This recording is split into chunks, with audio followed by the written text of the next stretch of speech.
Okay, this is the last part of lecture 3. We're going to talk about childhood origins of gender attitudes. Gender is primary. What do I mean by that? In chapter 3, we find out that the first category people learn to distinguish themselves and other people on the basis of is gender. Developmentally, it comes well before we learn other categories like race, religion, class, nationality, and sexual orientation. That's why most people cannot remember when they first realized there were girls and boys, right? There's something called childhood amnesia, so we forget the earliest parts of our lives, right? And that's the point at which we're learning about girls and boys, so we can't remember when we first realized that, oh my gosh, there's girls and boys, and I am a girl, or I am a boy.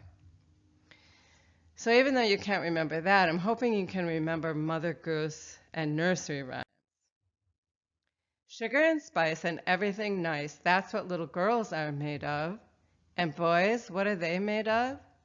Snips and snails and puppy dog tails.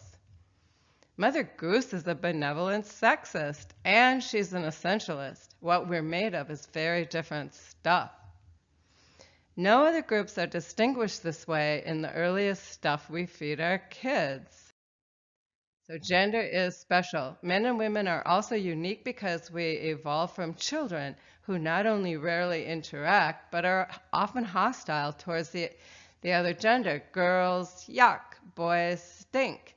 And we evolve from that into grown-ups who love and rely on each other for almost everything that matters in life. It's a minor miracle that we make this transition when you think about it, and perhaps not very surprising that we often fail to produce sturdy unions given our shaky roots. In chapter 3, we present Eleanor Maccabee's insight that most girls and boys grow up not only apart in two separate cultures, but with animosity toward the other gender. So we use the example in the book of cooties on the playground, running away from each other, going, oh, cooties.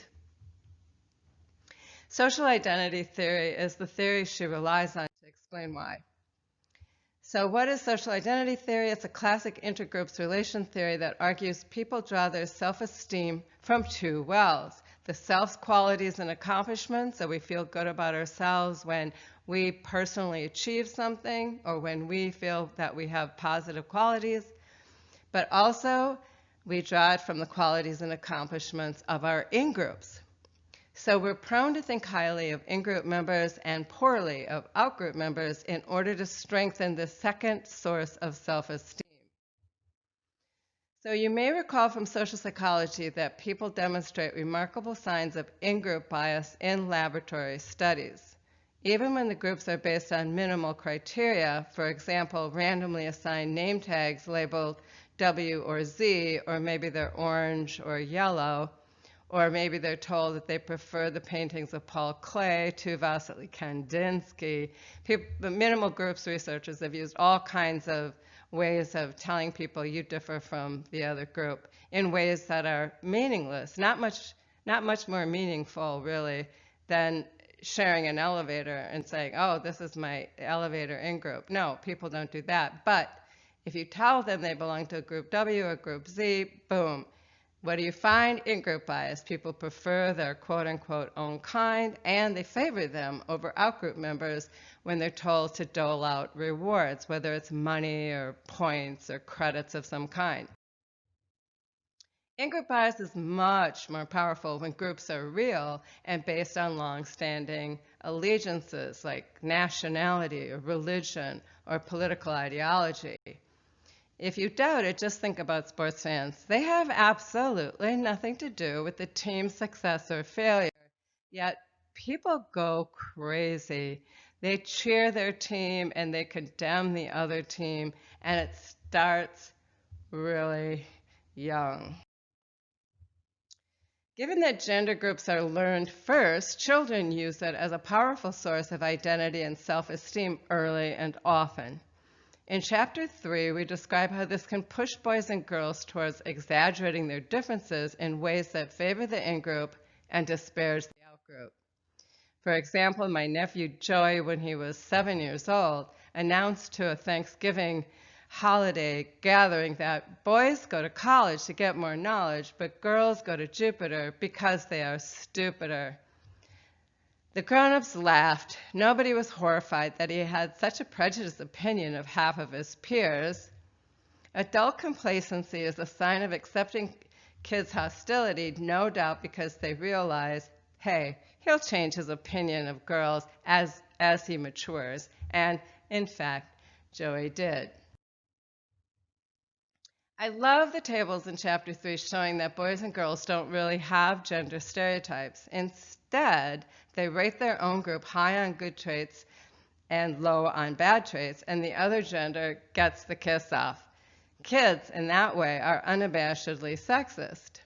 So on the next slide, I computed the difference between in-group and out-group ratings and calculated Cohen's D. So positive D means that the kids rated their in-group higher than the out-group.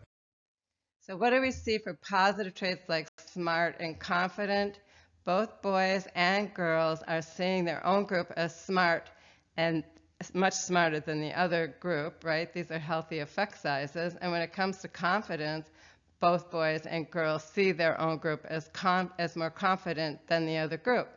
Now, when you look at negative traits like boring or complaints, you see the reverse, right? With both boys and girls saying, oh no, the other group is boring or the other group complains. So the way to think about this is if it's good, it's my group. If it's bad, it's their group. What about adults? We already know they show gender stereotypes when rating traits as masculine or feminine, but what if you use measures that can't be controlled? Reaction time tasks don't ask you what you think. Instead, beliefs are inferred by how quickly you can perform certain tasks. If the task is consistent with your beliefs, it's much easier to do. You can do it faster and make fewer mistakes than when it's inconsistent with your beliefs.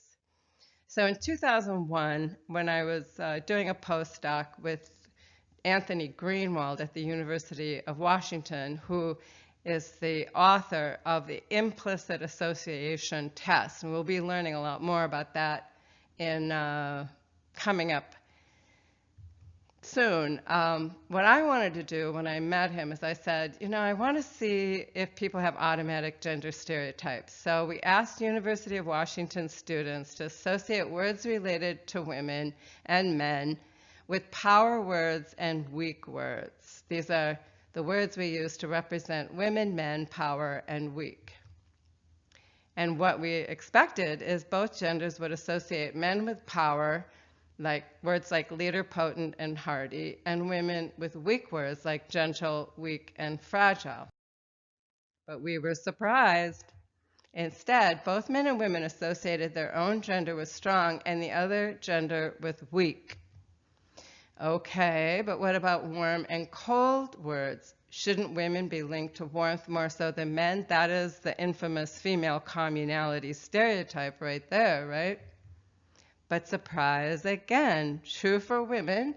They linked women to warmth and men to cold, but men instead associated male gender with warm and female gender with cold. So they had a flipped female communality stereotype when we used reaction time. Just like the kids, both genders seem to be saying, if it's good, it's my group. If it's bad, it's their group. And social identity theory helps to explain why, right? The pattern is consistent with the theory in that we exalt our in-groups and devalue out-groups to feel good about ourselves. And guess what? It appears like we do that automatically, even involuntarily. But it's also consistent with the idea that early patterns of mental associations carry forward into our grown-up minds. We learn that we are good and they are bad at a very early age, and perhaps cannot unlearn that at the automatic level.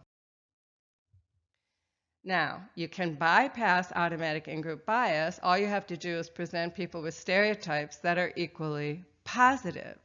For example, both genders associate power with male and warmth with female when we contrast those two attributes in the reaction time task.